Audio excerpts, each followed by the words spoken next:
Tower 1383, runway 27, clear takeoff. United 1538, runway 27. Hello and welcome to the English for ICAO series videos. This is Fran speaking. In this series of videos, I would like to share with you some of the tips that might help you out to improve and polish your English before facing the ICAO test for pilots and ATCs. Today's episode 1, Grammar. In this short video, I will focus on the tips and tricks that will help you out to improve your grammar score. Let's get started, shall we? What is grammar? Grammar is a byword or synonym with congruency. In other words, while you are interacting with your examiner, you have to be congruent, grammar-wise. And I cannot emphasize this enough. If you want to be successful at this topic, you have to be congruent.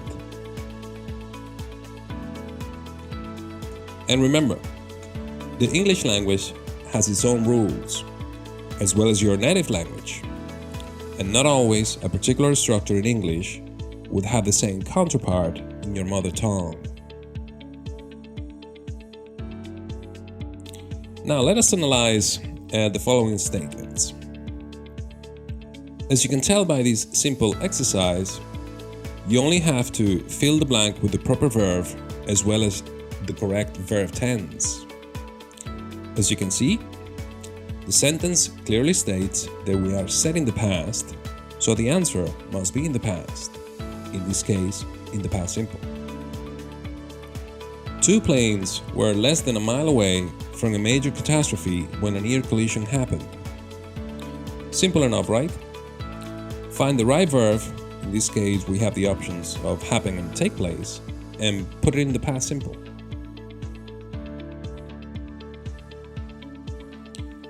Now look again at this example.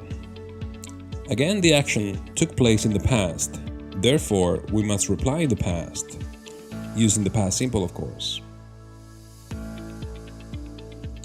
A Boeing 747 and a Gulfstream jet only avoided each other when their internal warning systems detected human error and automatically steer away from danger. As you can tell, these fill-in-the-blank exercises were set in the past. Therefore, in order to be congruent, you must reply in the past simple.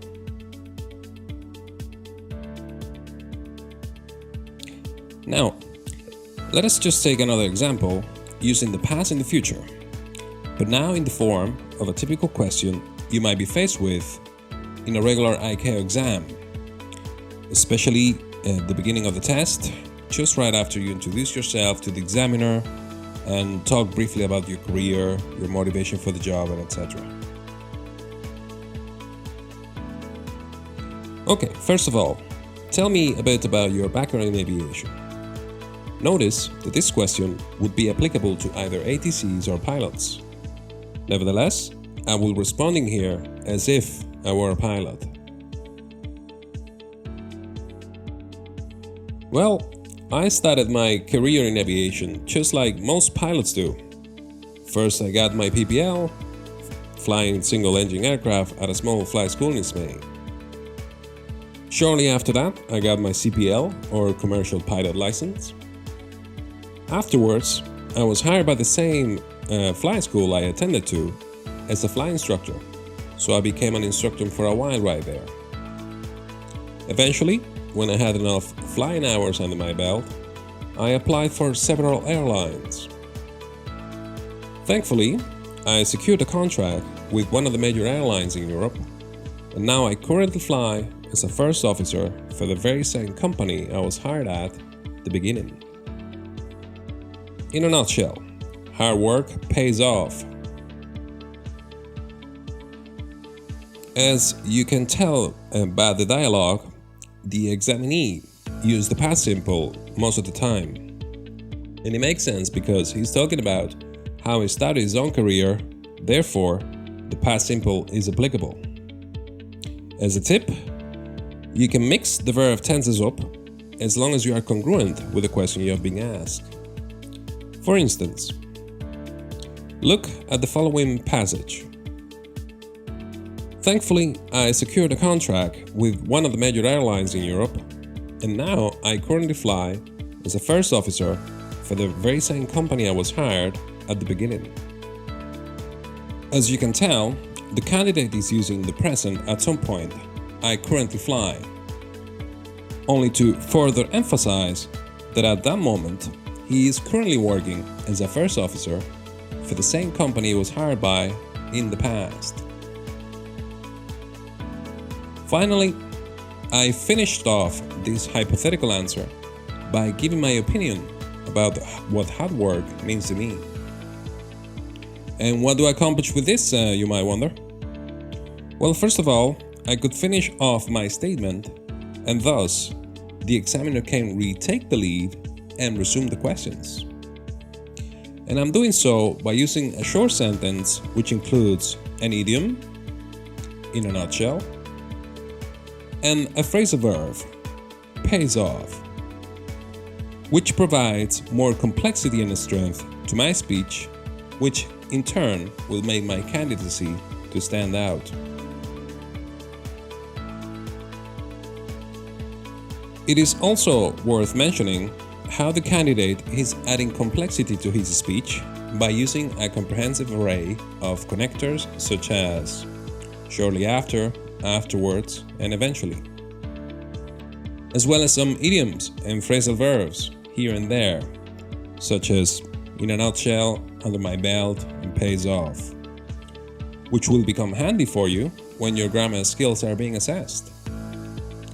Apart from being congruent, you could also score points by adding some complexity to your speech, but more about that later. Let us just take another example, but now using the future. In your opinion, what will aviation be like in the future? Say in the next 10 to 20 years. Notice the question is asked using the future simple. So whatever your answer would be, make sure you reply using the future simple. And as a tip, stay away from using other formulas that will make your answer less congruent, grammar-wise.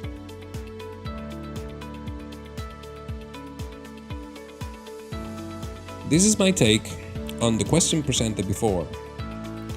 Well, first of all, in terms of airports, I believe there will be better facilities, perhaps more connectivity within airports, and also a better and more comfortable passenger experience overall.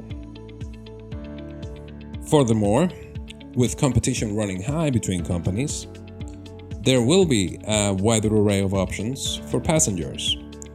Therefore, ticket prices will drop to some extent. Moreover, and from a technology standpoint, there will be more automated systems that will help pilots to interact with the aircraft. Finally, I believe that in terms of routes, for instance, and in Spain to be more precise, there will be more domestic routes. Maybe the demand for air travel will increase.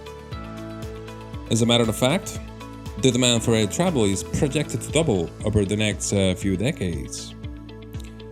In a nutshell, I believe there will be more sustainable and more efficient aircraft, more routes, domestic and international, and overall, I can only see a bright future for the aviation industry.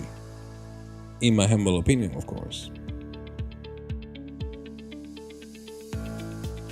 Notice again how the candidate is replying, mostly using the future simple will. There will be more domestic routes, air travel will increase, systems that will help pilots to interact, and so on. When giving your opinion, you can mix the verb tenses up, such as in the following instances. Here you are prefacing what is going to happen in the future by giving your opinion in the present.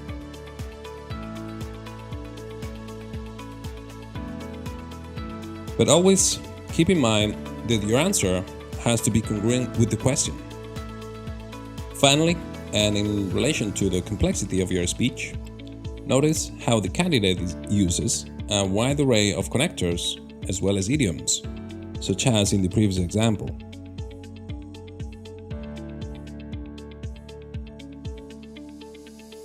So, in a nutshell, when analyzing grammar, remember to be congruent with your answers.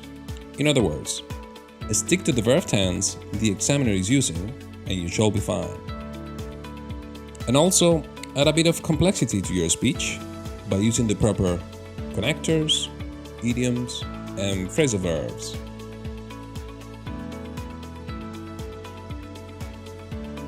And that is the end of part 1. Thanks very much for your time, and remember, if you want to get airborne with your English level, drop me a line on the email here below. See you soon. 83 runway 27 clear takeoff. United 15.